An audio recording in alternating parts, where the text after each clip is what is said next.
Hello guys, welcome back. In this video I'll show you how to perform a hard reset on the Fitbit Charge 2. Prepare a charger connected to your PC.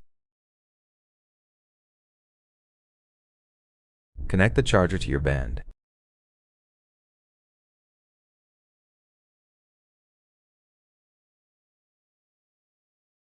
Start holding the power key and keep holding it for a few seconds.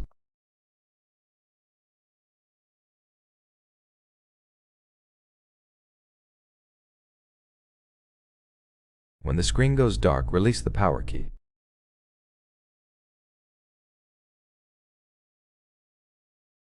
Disconnect the charger from your PC.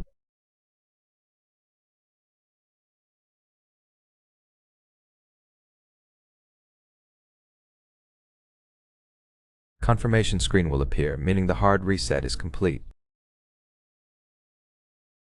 Now you can set up your smartwatch. Everything went well. Thank you for watching. Please subscribe to our channel and leave a thumbs up under the video.